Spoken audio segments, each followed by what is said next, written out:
Hi, welcome to Community Homeworks. We're glad you're joining us tonight. Tonight we are having a special workshop on lamp and light repairs. Harry is here with me, and Harry's going to be sharing some of his knowledge about how to repair lamps and lights and other fixtures. If you have questions during the course of this, make sure you go down into the comment section and write that down in the comment section, and we will share that with Harry this evening yet, and he will probably be able to answer it, or he will at least give you an answer that kind of makes sense. It might not be the right answer, but it will at least be an answer, because Harry's got an answer for everything. Well, if they didn't know it, then it doesn't matter if I tell them. That's right, that's right. Community Homeworks is a nonprofit organization here in Kalamazoo. We have a mission to empower homeowners to maintain safe, sustainable, and dignified homes. And so that's part of what we're doing tonight. We're trying to figure out how to fix lights and lamps so that you don't have to go buy a new one. So you can use the old one, especially some of those real old ones are classics, and they don't make them like that anymore. So if you can keep them working, that helps things a lot. If you're watching this after the fact, if you're not watching the live, you can still put your questions down there in the comments, but we probably won't get back to you right away. It might take a few days. We are also in the process of going back to a live in-person meeting option. We will continue to offer workshops like this online, but we're also going to be inviting people into the classroom here to be masked and but still do some hands-on things. And we've got a couple guinea pigs with us here tonight to see how it goes. So we'd ask that you be patient with us because it could get a little hairy. We're not sure. A little hairy or a little hairy, either one. We're here. Okay. So lamps and lights and electricity and what else? Whatever comes up. Whatever comes up, basically it's lamps, repair, whatever, but if there's a question that comes up, throw it at me. All right, great. Thank you, Harry, for being here. All right. Well, we might as well get started. Before we get started with what we're going to be doing, probably working with some of the lamps that are here, at least for demonstration purposes. Let's go over some basics. So Jason, if you could put on some of the things I brought in, the lamps and cords and whatnot, we'll get started. Go ahead and put on the next one because I can't control this, so I'll do the best I can. Okay, we usually have a handout, and that's what I was working from. So this is what we'd like you to come up with, or at least be able to get an idea of what's the difference between a hot line, which is also called the line in electrical, the neutral, the ground wires. Understand how a portable AC powered electric lamp works. That's one of these things here. Just a fancy way of saying a lamp. Some of the common parts of a lamp, how to replace those parts, and how to diagnose why that lamp doesn't work. So let's go ahead to the next one, please. Question always comes up, why should I bother repairing a lamp? Okay, well, instead of replacing it. Well, oftentimes it's for sentimental value or historic value. You like it, okay? Will it save you money? Sometimes. Sometimes the repairs are going to end up costing you more than what the lamp is really worth. But again, that goes back to those other reasons. If it means something to you, then by all means, take time to fix it. Next one, please. Basic tools you're going to need. I probably could have used the same live, but let's go ahead and use these. Just a couple screwdrivers, a Phillips or cross point screwdriver, a flat screwdriver, pliers and wire strippers. Now, when you're looking at this picture here, it's one I just stole from the internet. Those are not necessarily all the type of pliers you're going to need. By and large, just a simple needle nose pliers or a slip joint pliers, a pair of wire cutters and strippers will do fine. Other tools that probably would be very handy to have is some sort of a voltage tester. I'm going to show you mine, and I don't know if you want to jump back and forth or is this good enough. That first one that's over in the upper left-hand corner is just something like this. All you do is stick that into a socket or anything that's live with the two ends, and it will light up with a little neon light that's in here. It's very similar to the one that's in the upper left-hand corner there. I prefer one like this. This is called a non-contact or contactless type. Oh, there we go. Contactless type of tester. And this will actually, if there's any electric going through the circuit, maybe we can show one. You got that camera there? That's okay. You can see the little light showing. When it gets near a live electric circuit, it will beep, and then you can probably hear this, and the light will flash. Bring it over here. That good? You can see how that works. And I'm not touching anything electric. It's a little safer than the other type. The lower left-hand corner is a continuity tester. And all that is a wire that goes through the handle. In the handle, there's usually a battery and some sort of a light. And if you touch the alligator clip to the pointer, that light will light. Well, if you take that and you run it from a cord to part of the lamp, it will light. It tells you there's continuity within the wire. We were just playing with this particular lamp here, and we're finding there's no continuity within the cord, so something's broken in there, and we'll play with that a little later on. And in the bottom right-hand corner is what's called a VOM or a multi-tester. That one in particular, I got that picture, is relatively inexpensive. You can pick it up at the discount tool store over there on Stadium. I don't know if I should mention names or not, but I'll say Harbor Freight. And that one there cost, I just looked it up, $6.99. Not $699, $6.99. I had one. It operates like about a $7 tester. Testers like that will go from anywhere from the $7 up to about $150, $200. And this one here was not quite, was somewhere in between that. And I just bought a little better one just because I could trust it more than that one.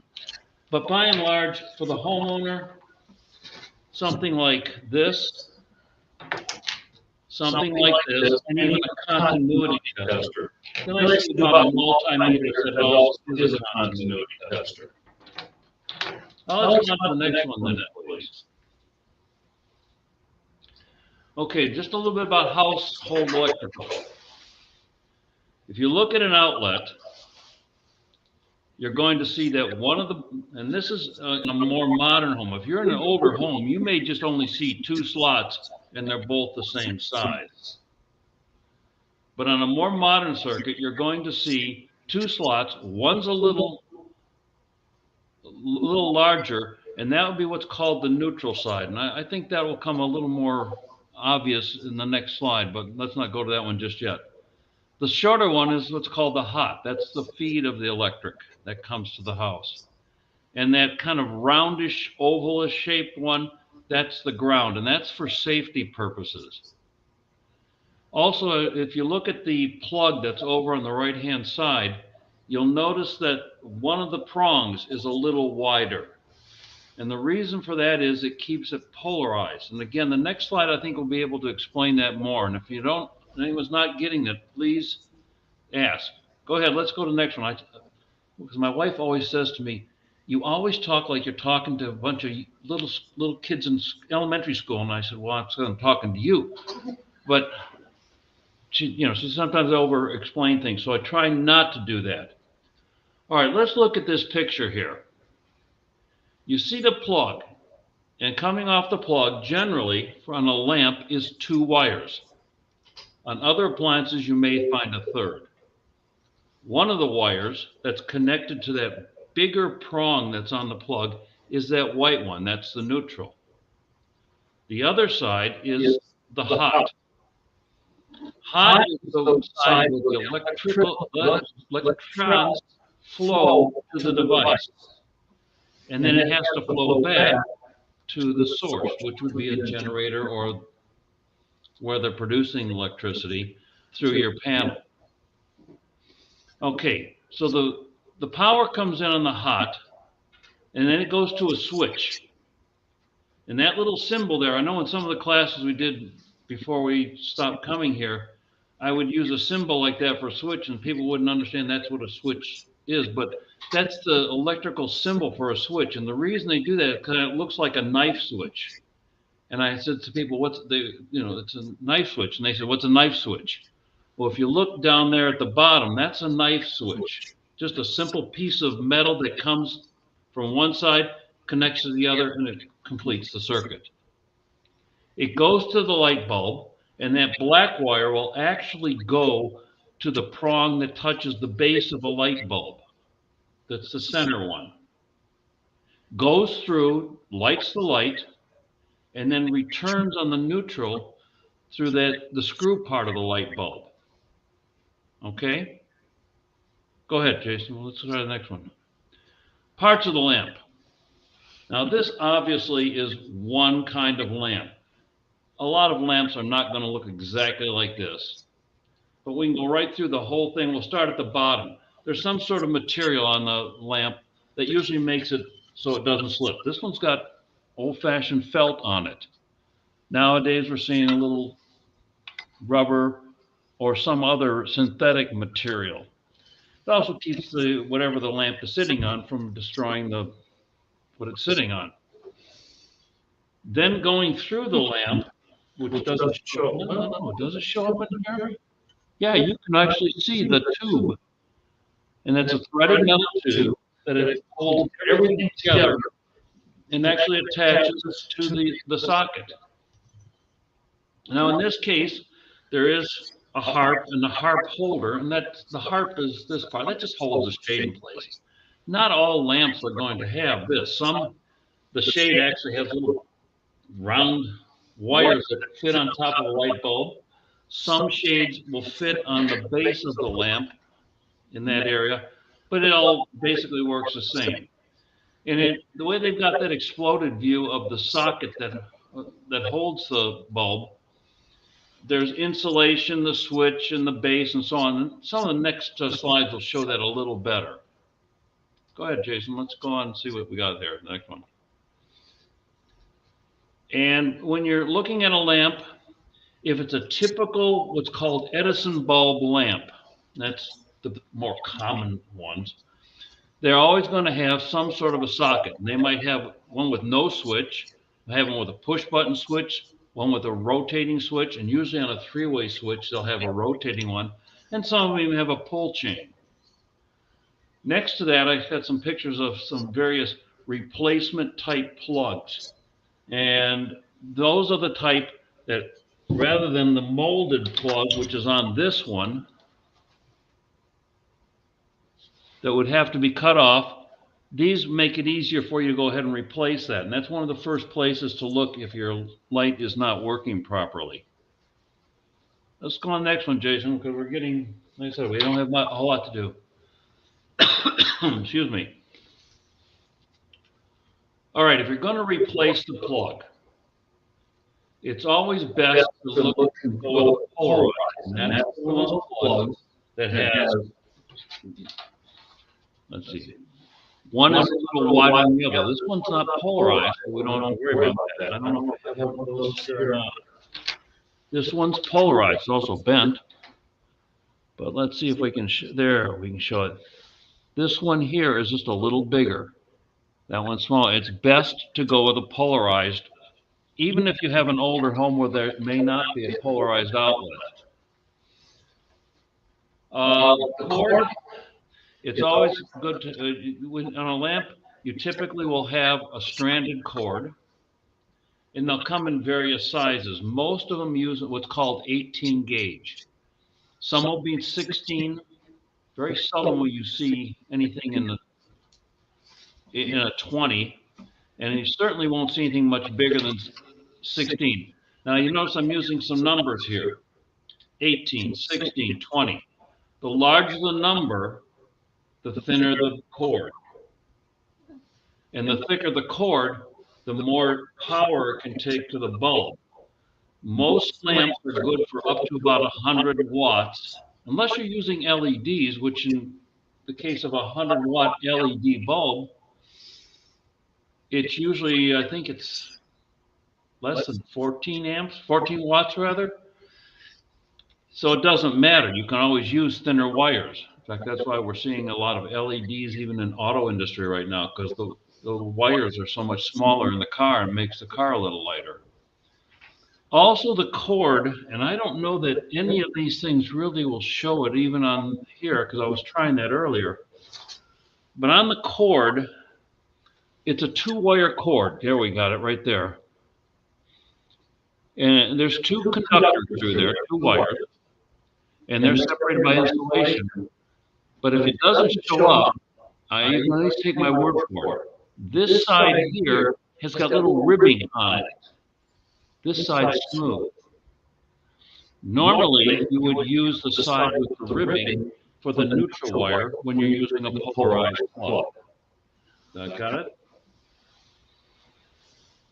The metal tube is just a 3/8 inch tube. One of the common places you're going to see problems in a lamp is if that tube, when they put the lamp together, wasn't cleaned up when they cut the tube and it's sharp, and that'll cause the cord to fray. And the other big thing that you'll see oftentimes on lamps is the contacts within the switch will tend to arc out. Every time you turn a lamp on and off, there's a little arcing that goes on, and that's just destroying some of the metal that's in that. And eventually you may, like when you turn on a switch, you might hear kind of a hissing sound. That's because there's arcing has caused a problem with the contacts on it. And I had that little picture there. That's one of those new inline cords. I don't know why I even put it at that point, but like this one here, some lamps will actually have a switch like this, and it just sits in the cord, and that's how you turn it on and off. In fact, we got one at home that drives me crazy because the switch is always behind the desk that it's on. Okay, go ahead. Let's try one more because we're going to move along right along here. Okay, here's inside of what one of those sockets looks like. And in this case, look, I want you to pay more attention to where it says hot line tab. That's that one in the center. That's where the hot wire goes into the light bulb. It reaches the base of the bulb, which is that part right there. That's one of the places you're going to commonly see either corrosion or arcing where the metal pulls away and the lamp won't work. Also on this, you can see the screws where the wires are connected to. One is silver and one is gold. And that's pretty typical of any outlet that's proper. Even this one here, this is an older one. It's a little corroded on it, but you'll see one side silver, one side's gold. And gold is always the hot lead. Silver is always the neutral. Silver's white or lighter in color, so you think of it that way.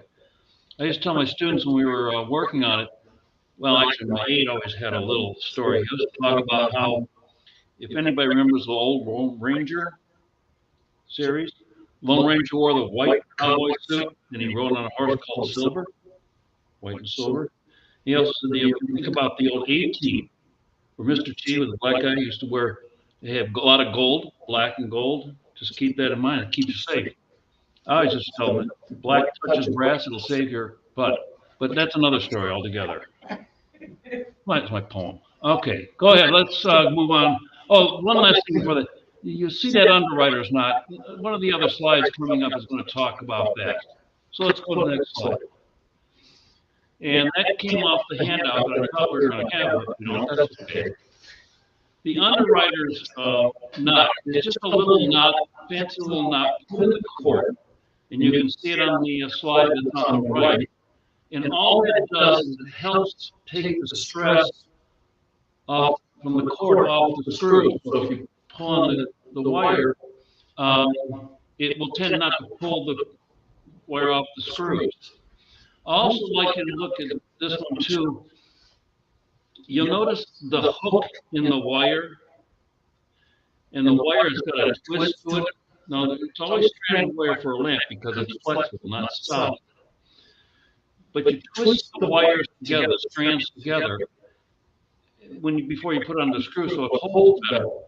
One of the things I do when I'm stripping a wire is I try to leave a little bit of the insulation on as I'm pulling it off, and that helps me twist them tighter. But the really important thing about this one is notice how the hook goes. And it's going to go around the screw, and the screw is turned in a clockwise direction, and that will help pull those wires into the screw. Whereas if you would take and put the hook the other way, as you tighten that screw, it would tend to throw the wires off the terminal. Okay, let's go to the next one, please. This we'll be doing a little while here. Troubleshooting. If you've got a lamp that doesn't work, look for the obvious first. Is the bulb good? Check the bulb. Take it out, put it into another circuit outlet, see if it works, because that could just simply be it. Look at the plug. Is the plug good? Is it secure? Is it secure in the wall? If that plug is just pulled out a little bit, it may not be making contact, and it won't work. Check the plug itself. Make sure the plug is in good shape. Check the cord. That's what I'm thinking about this lamp that we're going to be playing with a little bit. Somewhere in the cord itself, there may be a break. Look for any of the contacts and check the switch. But take these steps first. I mean, there's no sense taking the lamp apart and then finding out you just didn't have it plugged in the wall properly. In fact, you might want to check and make sure the plug is working properly.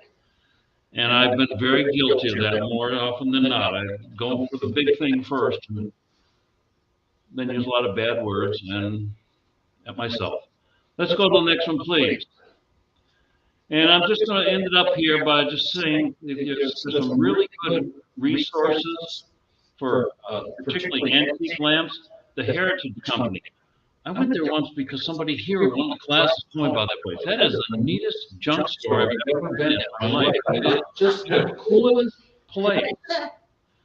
You guys have been there. I know you. Yeah, it is. Like, we give a little plug here to Gale Valley over on Stadium. There's another ACO that's closer, or Ace Hardware. I don't know the neighborhood as well as I used to, but it's on Park and between Park and West Edge. I strongly suggest if you have a lamp, you're trying to figure out what's going on. Gale's is a good one. The Ace is a good one. It's a little further from my house. I've been there a couple of times. But the thing is, go to a good quality hardware store. Going to the big box stores, you might get the materials you need cheaper, but you're not going to get the expertise of the people that are there. And a good quality hardware store doesn't cost but a few pennies more. And the last thing I want to say is just don't work on anything that's live. Unplug it first. And that's about my introduction to the lamp thing. So let's see what we can do about working on some things. Get out before the rain comes about. Yes. Question for you. What happens if you don't have a polarized plug? Is there a danger in a fire or shocking, or what happens? No, then that is a good question. If you don't have a polarized plug, things will work. Okay.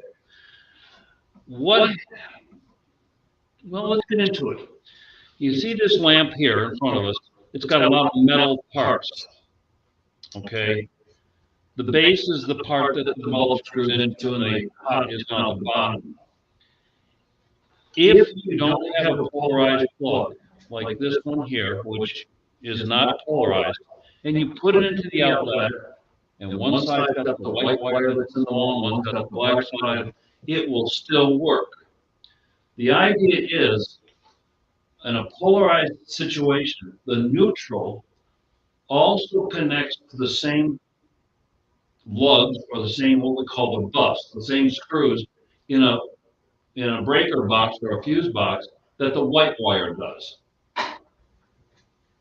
So it just means that if you have don't have a polarized system, you can plug it in, it will work. But if there's a short somewhere in the lamp, you might touch it and get a shock. Okay, shock's bad enough. If you've got any electrical work, I don't care whether it's polarized or not. If you've got any electrical device and you're standing on the basement floor or any kind of a grounded situation with bare feet, don't do it. Because should there be a short in here, should this portion of the lamp become hot, you touch it, that hot goes through you to the ground, or what would be the white wire, but it's going through you. And doing this is not so bad. But when it goes through you and goes through your body, that can send your heart into defibrillation or kill you.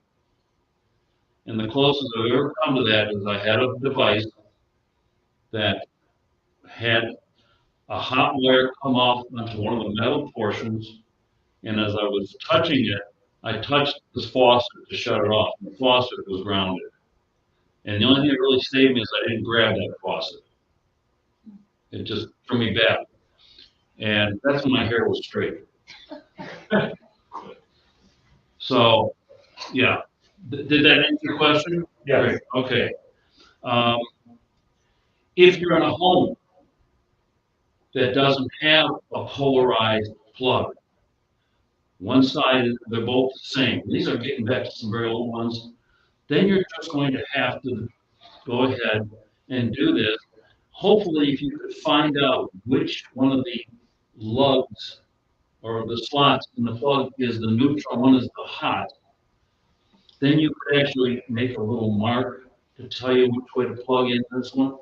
And one of the best devices is this tester right here, because if you touch one side, it will indicate that it's hot. The other side won't go off, at least if it's one of the cheaper ones like mine, but it did work.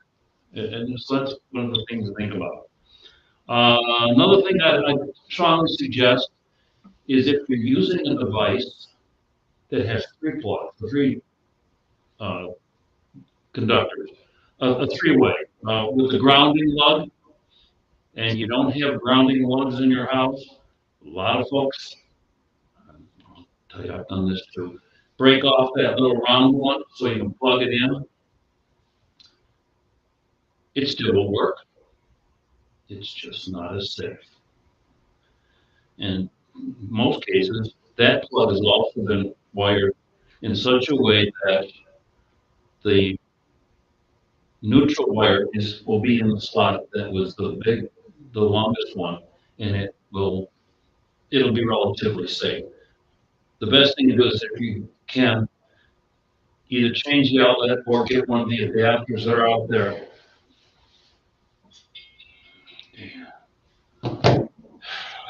I turned on silent. I don't know what.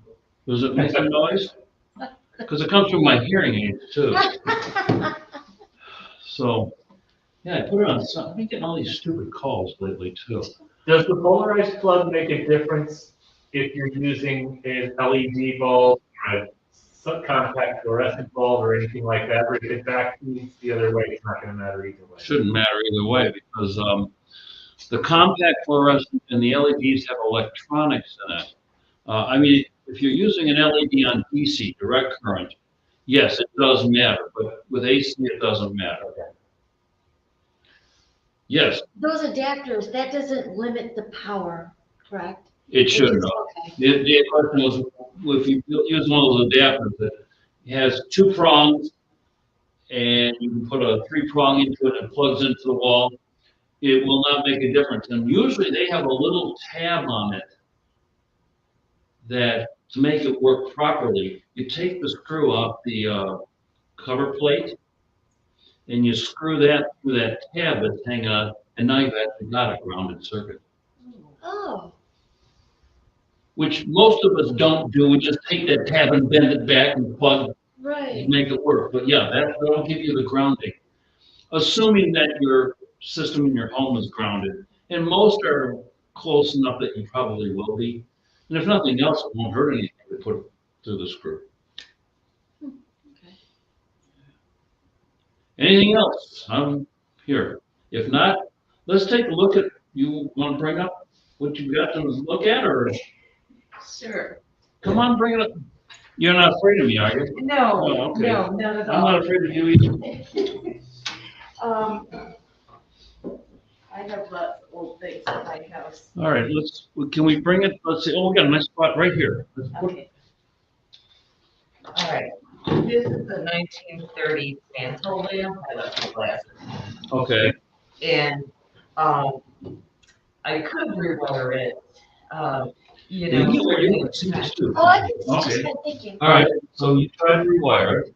I haven't tried, Oh, but, anyway, I think the switch is going because, or maybe that arcing is taking place.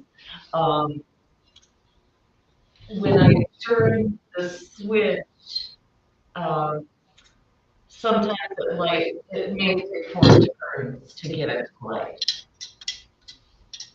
Jason, is this coming through on the screen well enough? Okay, I just want to make sure that we got that. All right.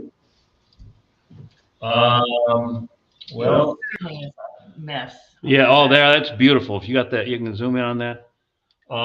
Yeah, this. Well, that's together.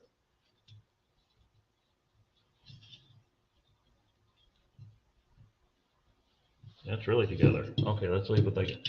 Do you happen to know why this has been taped like this? No. Okay. Um, Someone rewired that. Can you see that?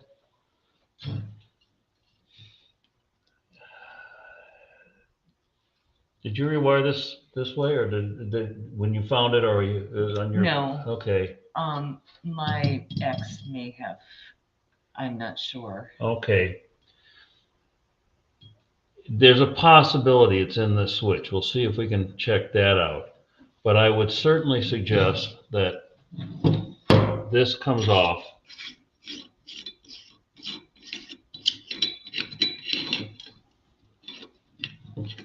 And this is one of those sockets that we've talked about. Well, I didn't talk about. This is an old style ceramic. And you can pick these up probably even at some of the big box stores, or certainly a hardware store. Ceramic ones?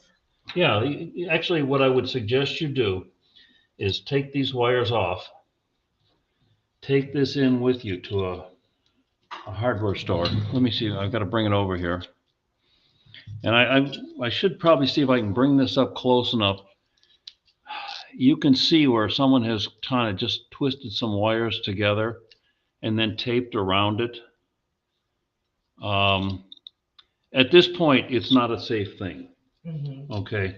Even using a very low wattage bulb? No, because you're still getting the same voltage and the same amperage coming in here. Doesn't matter what size bulb you got. The danger is there. I'm just seeing if we've got there isn't one of those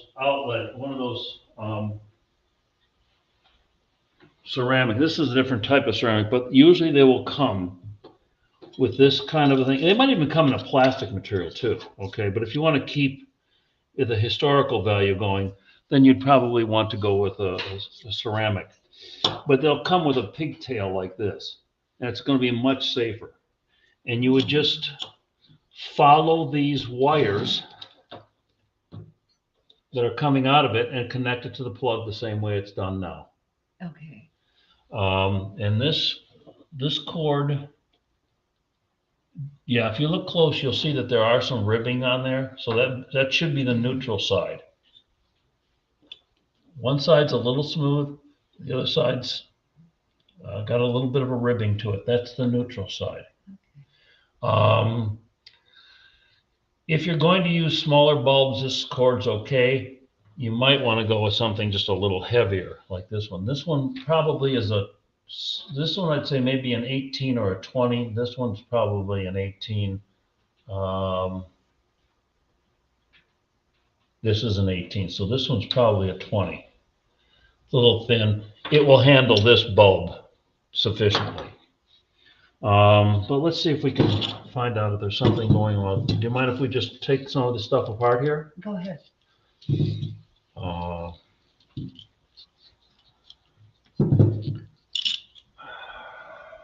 we go.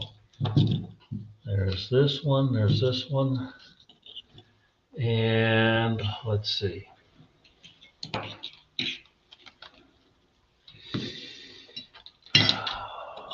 was that? There's the red. There's the white. What's the... Oh, okay. Oh, there you are. It was your switch. It just popped right out of there. Oh. Okay. Yeah, they're just playing with it. And that's what was causing that arcing why you had to keep turning it. Okay. And again, this switch right here, you might have to get a pair of, oh, there it comes. Can you get those switches? Oh, sure, sure. Again, oh, I'm taking that part off. Here we go.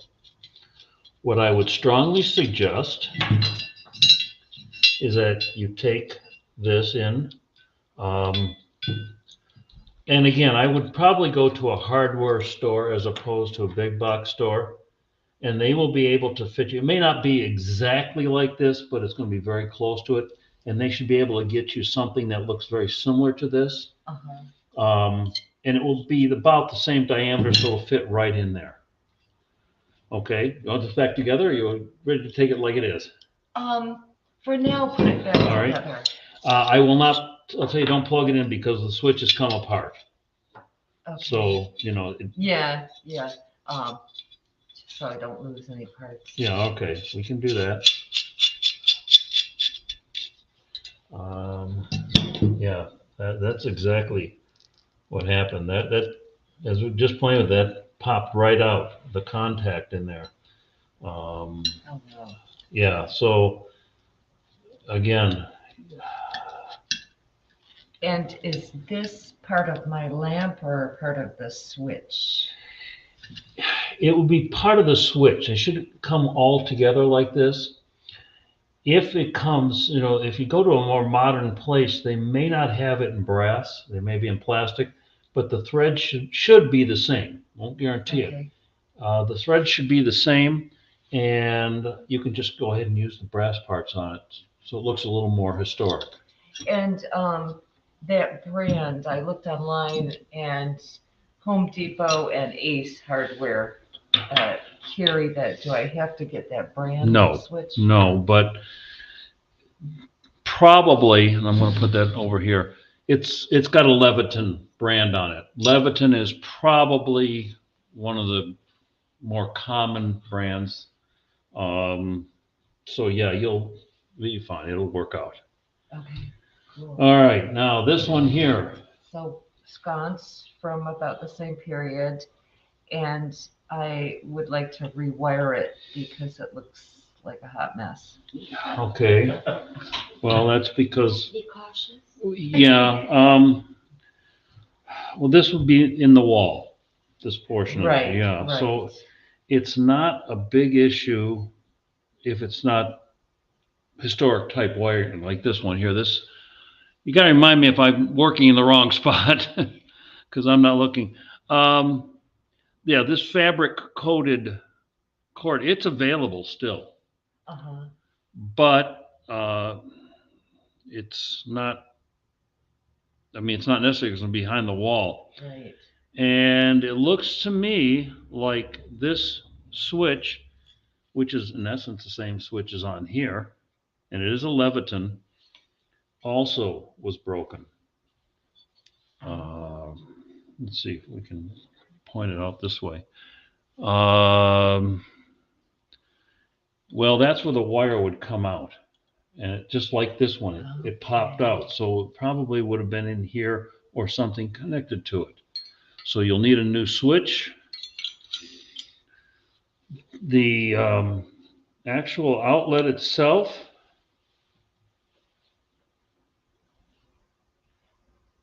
it looks like it's in pretty good shape. You'll have to remove the screw here, take the socket apart, and you'll actually see on the socket the word press. Press it and it'll come apart. Let's see if I can show you on this one a little easier.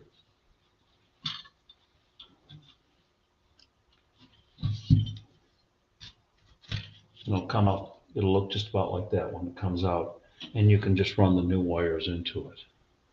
Okay? And again, I would strongly suggest when you go to the hardware store, and this doesn't just apply to lights, but anything that you're going to have worked on, if you can take the part with you, they can match it up. If you don't, good luck. Well, Make a few trips. yeah, and that's, I've been in this kind of business for, at least 3 or 4 years. And I always take the parts with me. So, does that help out at all? Yeah, so. Can I help anything else with this? So do I need to change these wires or? Yes, yeah. Okay, What you'll end up with, if you want this to go back on the wall, get the historic looking, that is beautiful. I love it. All new wires okay, and a new switch. okay. Okay, now I'm keep falling off the camera, but what we were just talking about, you see the wires and they're pretty well used. I would imagine these wires have got to be probably 60, 80, 100 years old. Excuse me. The switch looks relatively modern. It looks like it may have been replaced somewhere. Either that or just Leviton has not changed their style in all these years. So you'll get something that'll look very, very much like this. Okay? Okay. Do you recommend taping the wires together or screwing it with the nuts? The wire nuts No, I would always use a wire nut or some sort of a more positive way to tighten it. In fact, looking at this one, I'm suspecting the tape that's on here is what's called friction tape. It's not like the plastic tape that we have now, and I thought I saw some here. There it is. Modern electric tape is shiny. It's a vinyl material with an adhesive. They used to have it was fabric like this. And years ago, even before my time of doing electrical, so it's got to be lots of years ago, they would use a rubber-based tape. They would twist the wires together, oftentimes solder them. And when they soldered them, they didn't just take an electric soldering iron like we all know about. They had what was called a soldering copper, which was a big chunk of copper came to a point at the end of a shaft with a wooden handle, and you'd have to heat that up using a range or we used to have a device that would actually burn it, or it had a burner in it that would heat them up. You'd solder it. Then they'd use that rubber tape on it and then tape it with this friction tape. And I know that doesn't show up very well on the camera, even if I brought it up high, but it's got a fabric base to it. So more than likely, when you start doing the work on this, you're not even gonna be able to cut that off. I mean, it's hard. You can feel it over the years. I'll tell you how old I am. When I started teaching in middle school, way back when, we were actually still teaching this technique. Oh, wow. It was old then, though. How does she know what size wire to get? I would suggest, that's a good question, how you know what size wire? If it's for a lamp, I suggest 18. Not anything bigger, not anything smaller. And I would suggest, even though that looks a lot thicker, it's probably 16 or 18. Okay. technology didn't make skid ear wires back then. No, because generally they had, the wire was copper, as it is now, and then it had a rubber insulation, and that was wrapped with that fabric material. Okay, I mean, I wish I could be more help. I wish I could rebuild it for you, but we don't have the materials No, here. I absolutely knew that parts. But yeah, parts. so anyway, that's what you have. Cool. They're well worth having. I mean, this, obviously, I think it would be sentimental value to you, but I think historic value, if it were mine, I would be fixing it. Oh, I've had it for decades. Okay, yeah, I mean, that, So, you know, now we get to, any other questions before I go on? Okay, and we get to, this one. If it were mine, I'd still keep it. I know Jason got this some time ago, you were saying. It's really kind of a nice lamp. I like the style, I like the glass on it. That's a nice rich green. So yeah, it's probably worth repairing. Do we want to try and do something with it, Jason? If you want to, we can. If not, we can end class and I can look at it later. Well, I mean, we can take a look at it. Let's see what we can do See here. what we can find. Let's see. I know we got screwdrivers here someplace. There they are. It seems like a decade ago that we have been here. Well, let's see. I think this one might work.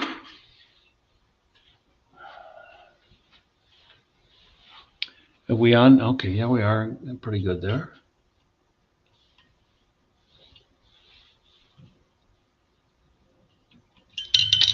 Let's see if we can get this apart.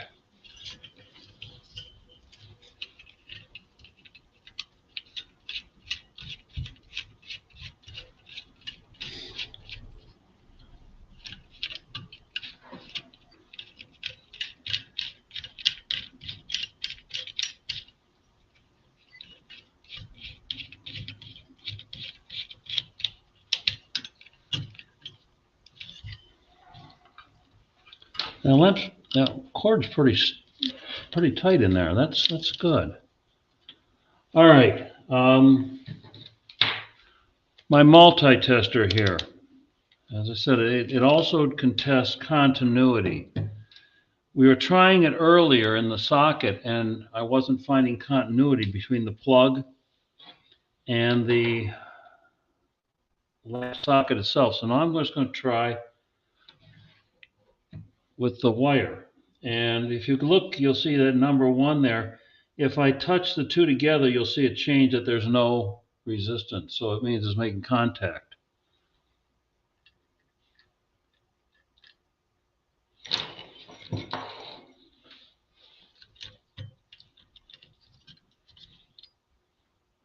All right, so the neutral side has got continuity.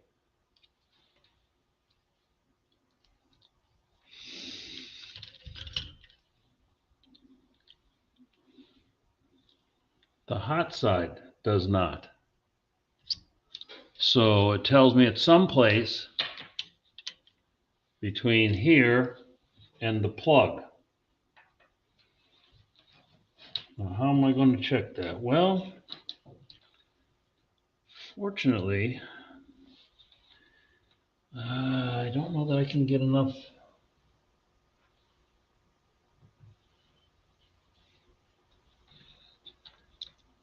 Pierce the cord enough. All right, that's good.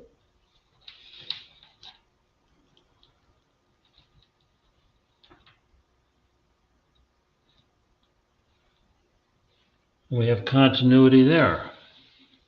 So the plug is good. Someplace in your cord here, there's a break. What you'd have to do then is rewire it and put new wires in. Do we want to do that? I don't know if we can even pull this out today, Jason. I don't know.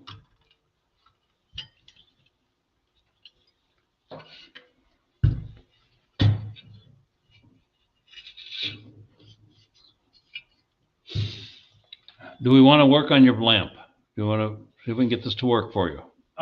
Let's just leave it and we talked about what's wrong with it and I can do that in my own time, but I'm afraid we're not gonna have enough time to finish it up. All right. Oh, yeah, we're getting down to that point, aren't we? Right.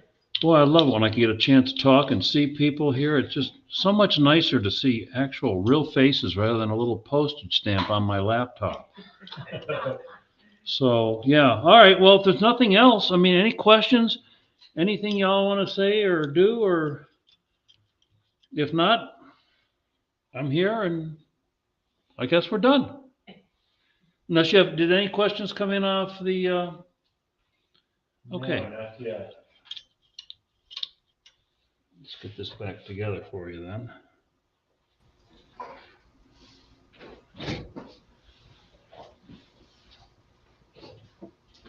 All right, thanks so much, Harry. I appreciate you coming in and explaining this to us. I think the technology worked fairly well. I think we had a little bit of time right in the very beginning that for some reason the one microphone wasn't working, but after we got that figured out, it worked. Was it my microphone that wasn't working?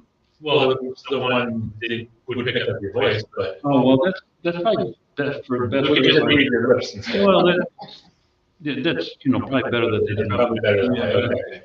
Thank you all very much for joining us at home, and thank you for the folks that joined us here in the Education Center.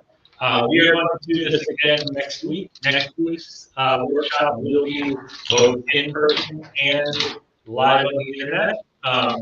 And we're doing a new class next week where we're going to be talking about what you need to know if you're buying your first home. So we're going to have a realtor here. We're going to have someone who just purchased their first home, and we're going to have a home inspector all coming in and talking to us about the different things from their own perspectives, what things are important to know. So please join us for that. If you would like to join in person, you would need to email us at this point at education@communityhomeworks.org. We will eventually have it up on our website, but it's not up and running yet, so it's something we're still working on. So thanks again, Harry. Thank you, Michael. It was real good to get back in here.